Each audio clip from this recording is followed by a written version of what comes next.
শিশুর দাঁত ওঠা, কান্না বেড়েছে। এই সময় কি করবেন? আপনার শিশু হঠাৎ কান্না করছে বেশি, কিছুই ভালো লাগছে না, হয়তো দাঁত উঠতে শুরু করেছে।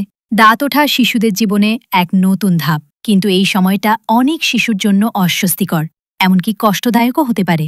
এই ভিডিওতে আমি বলবো দাঁত ওঠার লক্ষণ কি, কেন কান্না বাড়ে, কি করবেন কি করবেন না, ঘরোয়া কিছু কার্যকর টিপস। ভিডিওটি শেষ পর্যন্ত দেখুন, আপনার শিশুর জন্য হতে পারে এটি সবচেয়ে জরুরি গাইড।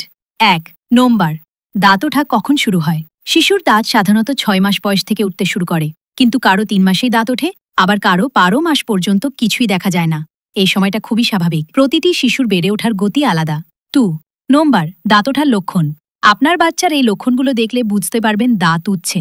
অতিরিক্ত লালা পড়া, হাত বা যে কোনো কিছু চিবানো, কান্না বা অস্থিরতা, কম খাওয়া বা খাবারে অনীহা, হালকা জ্বর বা ডায়রিয়ার মতো সমস্যা।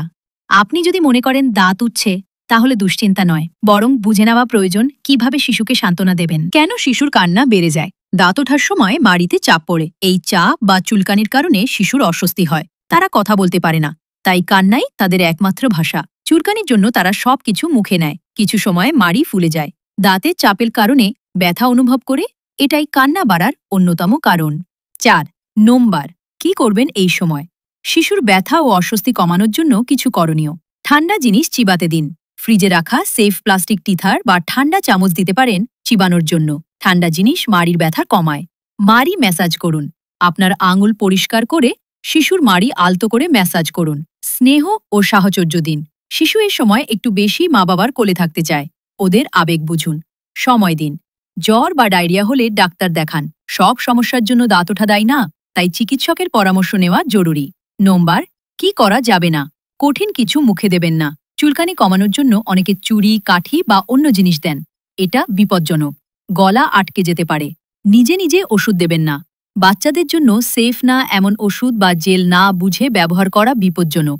বাচ্চার কান্না নিয়ে বিরক্ত হবেন না। শিশুরা কষ্টে আছে, তাদের ভালোবাসা, সাহচর্য দরকার। নম্বর, ঘরোয়া কিছু কার্যকর উপায়। তুলসী পাতা ধুয়ে ঠান্ডা করে মুখে দিতে পারেন।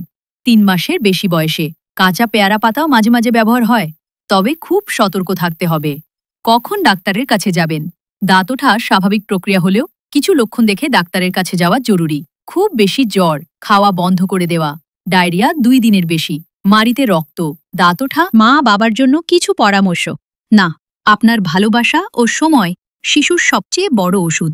না, শিশুর ব্যথা আপনি কমাতে পারবেন না, কিন্তু তার পাশে থাকতে পারবেন। এই সময়টা পার হয়ে যাবে, আর কিছুদিন পরই আপনি আপনার শিশুর ছোট্ট হাসিতে দেখতে পাবেন সেই সাদা মুক্তার মতো দাঁত।